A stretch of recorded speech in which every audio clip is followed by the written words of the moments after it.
यहाँ एक सवाल है जिसका हमको माध्य ज्ञात करना है, जो वर्ग अंतराल दिया हुआ है और बारंबारता। तो माध्य निकालने के लिए सबसे पहले हम लोग करेंगे, माध्य के लिए पहले सारणी तैयार करेंगे। सारणी हम लोग का इस प्रकार से रेडी होता है।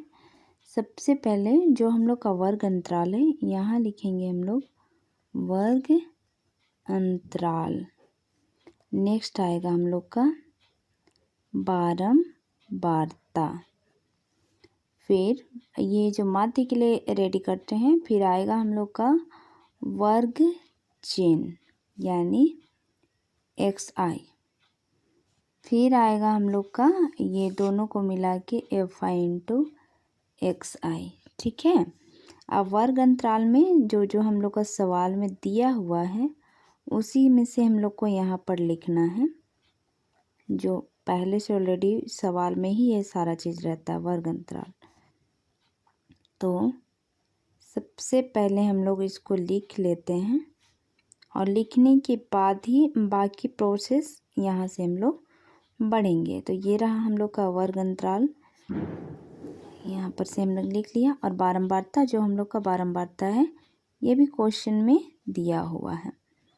तो फिर इसको इस तरह से लिखने के बाद यहाँ पर है वर्ग चिन्ह, यानी यहाँ और यहाँ के बीच की दूरी ज्ञात करना है। या फिर दूरी ऐसे नहीं आ रहा है तो हम लोग इसको जोड़ने के बाद ये जो संख्या है, यानी दो संख्या को जोड़ें तो दो संख्या से इसको डिवाइड करेंगे और जो आएगा हम लोग का आंसर वो आ जाएगा वर्ग चिन्ह। तो सबको करने के बाद हम लोग का प्रॉपर इस तरह से आ रहा है, जैसे इसको जोड़ेंगे तो जोड़ने के बाद आ जाएगा 65। 65 से 2 से डिवाइड करेंगे हम लोग तो हम लोग का आंसर आएगा। बाकी को भी इस प्रकार से हम लोग करेंगे तो ये आ जाएगा हमारा, और ये होगा हमारा वर्ग चिन्ह। माध्य निकालने के लिए ये सब चीज़ों का बहुत ज़रूरी है। अब हमने लिख लिया। अब ये रहा बारंबारता और वर्ग चिन्ह। बारंबारता यानी fi है और वर्ग चिन्ह यानी xi है। तो ये दोनों को आपस में गुना करेंगे। गुना करने के बाद जो आएगा ये हो जाएगा हमारा fi इंटू xi। ओके। तो बाकी जैसे इनको भी गुना करते हैं ये, तो ये दशमलव में है, दशमलव नहीं हटेगा, वो भी हमारा गुना, मतलब उसको भी गुना करने के बाद हम लोग लिखेंगे इसको। तो गुना करने के बाद हमारा इस प्रकार से आ रहा है। ये हम लोग लिखते समय हमेशा ध्यान रखिएगा कि जो भी हम लोग का ये दशमलव है, पॉइंट है, तो ये दशमलव सीधा में हो ताकि हमें जोड़ने के लिए कोई दिक्कत ना हो। इस तरह से हम लोग लिखते जाएंगे। ये हो गया हमारा प्रॉपर। ओके। एंड यहाँ हम लोग लिखेंगे इसका टोटल भी हम लोग को निकालना होगा। जैसे इसको हम लोग जोड़ते हैं तो देखिए ये आ जाएगा 12 या 10 और 25 और ये आ जाएगा 28 और ये 30 यानी 30। ये आएगा सिग्मा fi बराबर 30, ये आ जाएगा। ओके। एंड यहाँ इसको हम लोग इसको जोड़ेंगे, इसका टोटल करेंगे। ठीक है।